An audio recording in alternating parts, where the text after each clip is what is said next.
The Everwood stables were a cathedral of shadow and cold stone, where the sharp, clean scent of cedar and horses usually held sway over the damp night air. Far across the estate, the Duke's manor glowed with the distant, dying embers of a high society dinner. But here, the only light was the rhythmic, misty breath of stallions in their stalls. It was a place of silent service and iron discipline, a sanctuary far removed from the cloying perfumes and predatory smiles of the London ballrooms.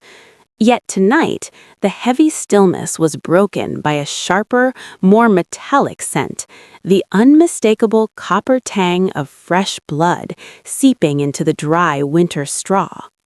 Rosemary Calder lay slumped against the rough timber of the rear stall, her pale skin ghostly against the dark wood as her once refined features dulled under the weight of agonizing pain. Her auburn hair had escaped its pins, clinging to her face in damp copper strands that mirrored the dark stains spreading across her simple gray-blue dress.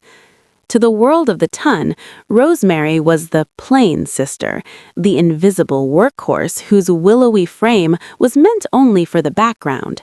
But tonight, she sat with her chin lifted in a final, quiet act of dignity, despite the dirtied white gloves pressed to her side. "The plain one has finally vanished," her sisters would likely whisper by morning, their voices hidden behind painted silk fans. Perhaps Rosemary realized at last that no amount of sensible conversation could compensate for such a drab countenance.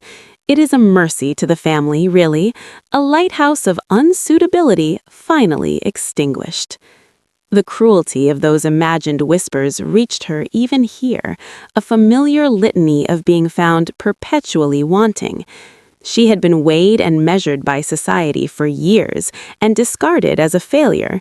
Yet as a lantern flickered at the stable door, casting a warm, shocked light across her steady gaze, she realized the world was about to stop looking over her head.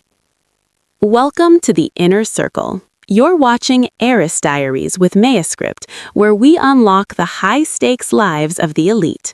Pull up a chair. We have many more stories to tell, so make sure you subscribe so you're here for the next entry. The Calder household blazed with the frantic energy of a battlefield before the first charge, though the stakes were merely the selection of silk ribbons and the application of rouge. Rosemary Calder stood in the center of her sister's dressing room, her auburn hair already coming loose from its pins as she moved between them like a ghost in her own home. At 24, she had long since accepted her role as the invisible pillar of the family, the one whose willowy frame was better suited for carrying heavy trunks and calculating estate ledgers than for the delicate porcelain poses society prized. "Rosemary, the hem of my peach gown is frayed. You must fix it before the carriage arrives," her younger sister Sophia commanded without looking up from her mirror. Rosemary knelt in the dust, her pale skin reflecting the dullness of a life spent in the shadows of more vibrant beauties. While her sisters dreamed of securing matches at the season's end, Rosemary's mind was occupied with the impact of the enclosure acts and the dwindling agricultural yields of their modest family's holdings. She was the daughter who read books that were not novels and discussed politics with her father's friends, earning only the title of an insufferable blue stocking for her efforts. Her mother's voice cut through the chaos, sharp and laden with the desperation of a general on the verge of defeat. "Rosemary, stop hovering and take these patterns to the dressmaker in the village. Your sisters cannot be seen in last month's fashions." "Mother, the clouds are gathering, and the road is precarious this late," Rosemary began. Her steady gaze suggested a quiet resilience that was often mistaken for mere obedience. "Nonsense," her mother interrupted, mirroring the brisk impatience of those who saw Rosemary only as a tool for their own advancement. I suppressed a sigh, feeling the familiar weight of expectations that viewed her intellect and height as unsuitability rather than virtue. She was the ugly sister, the lighthouse drawing attention to her own failure to be decorative. As she wrapped herself in a simple gray-blue dress and stepped into the gathering gloom, she realized she was once again being sent into the fray so her sisters could remain unburdened. She was the workhorse of the Calder house, the daughter whose absence would only be noted when the tea grew cold or the ribbons remained untied. She walked toward the carriage, unaware that this errand of neglect would be the last time she ever stood in their shadows. The storm broke just as the carriage was intercepted, the crack of a pistol shot lost in the roll of thunder. She didn't remember the struggle, only the searing heat in her side and the frantic gallop of the horses as the driver fled into the darkness. She had dragged herself from the wreckage when the carriage finally overturned, near the stone walls of the Everwood estate, her breath coming in ragged gasps that mirrored the sharp notes of desperation she had felt her entire life. She sought the only sanctuary she could see, a stable that rose from the gloom like a cathedral of weathered stone. Julian Everwood entered the stables with his lantern held high, expecting the rhythmic breathing of his stallions, not the metallic tang of fresh blood. The light of his lantern cut through the shadows, falling upon a crumpled figure in a torn gray-blue empire waist dress. It was a woman, her pale skin ghostly against the rough timber, her auburn hair loose from its pins and clinging to her face in damp copper strands that mirrored the dark stains spreading across her simple gray-blue dress. To the world of the ton, Rosemary was the plain sister, the invisible workhorse whose willowy frame was meant only for the background. But tonight, she sat with her chin lifted in a final, quiet act of dignity, despite the dirtied white gloves pressed to her side. He knelt in the straw beside her, his dark tailored coat brushing against the filth he usually ignored. His expression was a mask of tense shock, his brows drawn with a dawning guilt as he realized this woman had been suffering while the world of the ton continued its shallow dance. His free hand extended toward her, hesitant yet protective, as he saw the blood-stained silk at her waist. Rosemary looked fragile, her soft features dulled by exhaustion and pain, yet as she slumped against the wooden wall, she lifted her chin to meet his gaze. There was no scream, no frantic plea for mercy. Instead, Rosemary met the Duke's storm-gray eyes with a steady, quiet resilience that made his breath catch in his throat. Julian had spent years looking over her head in ballrooms, but in this sanctuary of shadow, he was forced to finally see her. She looked at him with an emotional dignity that refused to be diminished by her injuries, her white gloves dirtied as she pressed a limp hand against the straw. In that moment of discovery and reversal, the powerful nobleman found himself forced to kneel before the woman society had discarded. Julian knew then that he could no longer ignore the suffering or the strength of the girl dying in his sanctuary. The transition from the cold stable to the Duke's private wing was a blur of shadows and the heavy, protective scent of Julian's wool coat. He did not summon the household staff. To do so would be to invite the sharp tongues of the ton to tear apart what remained of Rosemary's reputation. Instead, he carried her through a hidden servant's entrance, his jaw square and determined as he navigated the dim corridors of Everwood Manor. He settled her in a guest suite hidden behind the library, a room of dark oak and heavy tapestries that seemed to embrace her fragile form. As he tended to her wound with hands that were hesitant yet protective, the silence between them was not the empty void of a ballroom, but a space heavy with unsaid truths. Julian sat beside the bed in his clean, structured waistcoat, his storm-gray eyes missing nothing as they searched her face for signs of fading. He had spent years participating in the marriage mart's last desperate gasp, yet he realized he had never truly looked at the woman who now lay in his care. "You should have been at the Hartwell ball," Julian spoke quietly, his voice low and measured, carrying an undercurrent of dawning guilt. Your sisters are there now, dancing, while you are here." Rosemary's auburn hair was spread across the white pillows, her pale skin appearing almost translucent in the candlelight. She did not look away. "My sisters are delicate porcelain," she replied, her voice weak but her gaze as steady and resilient as it had been in the straw. "I am merely the lighthouse that draws attention to their brilliance by standing in the dark. I was sent on an errand of fashion, not of heart." Julian felt a spark of interest that made his heart skip unexpectedly. He had been surrounded by women who were pleasantly decorative, yet here was a woman who spoke with a directness that startled him. "Indifference to the ball is perhaps the rarest virtue of all," he observed, matching her honesty. They talked into the small hours, not of the weather or the latest scandals, but of the weight of expectations and the cloying sweetness of a society that weighed people and found them perpetually wanting. Rosemary did not attempt to make herself smaller or her opinions more palatable. In the quiet of her secret recovery, she spoke of the land and the agricultural theory she had studied in secret, her mind engaging with the world with a depth Julian had never encountered in a drawing room. For the first time, Julian found himself not merely performing a rescue, but engaging in a partnership of minds. He had found a guest he never expected and a conversation he never wanted to end.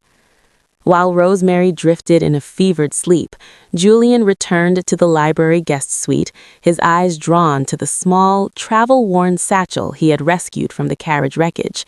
Expecting to find the frivolous dress patterns her mother had demanded, instead, he unearthed a collection of leather-bound journals, their pages filled with a sharp, elegant script. As he opened the first volume, the cloying sweetness of social small talk was replaced by the rigorous logic of agricultural theory. Julian sat by the fire, his clean white shirt stark against the shadows of the room, as he began to read. He did not find poems or girlish musings. He found a brilliant analysis of crop rotation methods and a fascinating treatise on the impact of the Enclosure Acts on tenant farmers. Rosemary had not just been reading, she had been meticulously planning the revitalization of a landscape she was never supposed to own. Her notes on the potential applications of steam power and the increase in yield from turnip cultivation matched the very theories Julian had struggled to implement on his own neglected northern estates. He looked from the ink-stained pages to the woman sleeping on the bed, her auburn hair fanned out like autumn leaves touched by sunset. He realized that the unsuitability the ton whispered about was actually a depth of intellect that made most noblemen seem like idiots. The journals revealed a woman who possessed opinions on everything from the corn laws to the management of agricultural estates, opinions she had been forced to express only to her father's friends or in the margins of these secret books. Julian felt a spark of genuine curiosity and a dawning respect that shifted his perception of her forever. He had spent years away from society, buried in the disarray of his responsibilities, and now he realized that the key to repairing decades of neglect lay in the hands of the unplain sister society had discarded. Julian knew then that he could no longer ignore the suffering or the strength of the girl dying in his sanctuary. The weeks of Rosemary's recovery transformed the hidden library suite into a world of its own, far removed from the sharp notes of ambition and desperation that defined the London season. As the color returned to her pale skin, the quiet resilience Julian had first seen in the stables blossomed into a formidable presence. He arrived each afternoon with reliable regularity, setting aside the impeccably tailored evening coat of a duke to sit in the measured silence of her company. Their courtship was one of minds, a meaningful conversation that flowed with an ease Julian had never experienced before. They did not discuss the weather or the cloying sweetness of the latest fashions. Instead, they argued about the proper treatment of tenant farmers and the potential applications of steam power. Rosemary challenged his pronouncements with evidence and reason, her steady gaze never wavering as she looked him in the eye from her seat by the fire. For the first time, Julian found it pleasant to speak with a woman without having to crane his neck downward, not just physically, but intellectually. He began to realize that his previous views on marriage had been rooted in a deplorable desire for a decorative wife who would simply embroider cushions and produce an heir. He saw now the bitterness of such a match, recalling how most gentlemen preferred women who would never presume to voice an opinion on matters of consequence. Rosemary was the opposite. She was stubbornly, magnificently herself, possessing an impossibly quick mind that made the porcelain beauties of the ton seem utterly unpolished by comparison. "You are not like other men," she told him one evening, her auburn hair catching the firelight like autumn leaves. "You engage with my ideas as though they have merit." "Your ideas do have merit," his voice rough with an emotion he had rarely displayed. "Most other men are fools who want a puppet. I find I am thoroughly sick of being agreed with." In the shadow of her secret healing, Julian's rigid reserve began to soften. He no longer saw a plain girl or an insufferable blue-stocking. He saw an equal, whose intellect matched his own. The protective hand he had first extended in the straw was now reaching for her as a partner. He had spent his life searching for a truth he didn't know existed, only to find that the ugly sister was the only one tall enough to stand beside him. The silence of the Calder household was finally broken, not by the ache of a mother's heart, but by the shrill irritation of a general whose logistics had collapsed. Lady Thornwood paced the drawing room with a determined expression, though her march was fueled by frustration rather than fear. For 3 weeks the ugly daughter had been missing, and for 3 weeks the delicate porcelain beauties of the family had been forced to face a world without their invisible anchor. "It is simply too much," Sophia complained, gesturing toward a heap of unpressed silk. "The final ball is approaching, and there is no one to fix the lace on my sleeves or manage the laundry maids. Rosemary has always been so sensible. To vanish now is a deplorable act of selfishness." Lady Thornwood bristled, her mother's voice sharp as she marshaled her remaining troops for the final assault on the season. "Your father's patience is not infinite, and your younger sisters cannot maintain their bloom if they are exhausted by menial tasks. It is not done for a daughter to remain away so long without word. I suspect she is hiding in the village out of sheer spite for her lack of prospects." The search they finally commissioned was a clinical affair, motivated by the cloying necessity of their own comfort. They did not speak of Rosemary's auburn hair or her steady gaze. They spoke of her failure to perform the duties of the sensible wife they had hoped to pawn off on a widower like Lord Peaton. To the Calders, Rosemary's absence was a lighthouse, drawing attention to their own sudden unsuitability to manage a home. They catalogued her many failures, too tall, too outspoken, and now too elusive, with a painful clarity that suggested they missed the servant more than the child. As the Calder carriage eventually rattled toward the Everwood gates to inquire if a plain, willowy girl had been seen on the road, they did not realize the woman they sought was no longer the fragile girl who had left in a simple gray-blue dress. While they sought to drag their workhorse back to her stable of neglect, Julian was already preparing to show the world that the insufferable blue-stocking, they viewed as a liability, was in fact the rarest virtue of all.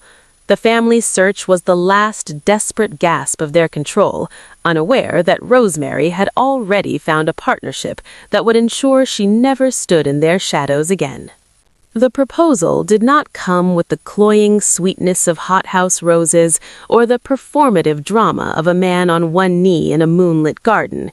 Instead, Duke Julian Everwood arrived in the library guest suite with a sheath of legal documents under his arm and a determined expression that spoke of serious purpose. Rosemary sat by the fire in her now mended gray-blue dress, her auburn hair catching the sunset light as she reviewed the estate ledgers she had spent the morning correcting.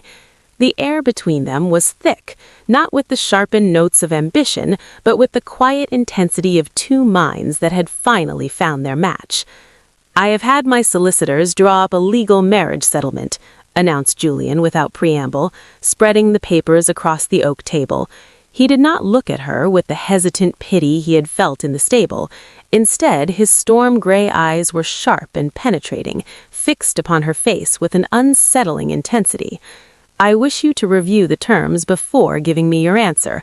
I am not proposing a traditional union, Rosemary. I am proposing a partnership." Rosemary stared at the dense legal language, her heart hammering against her ribs.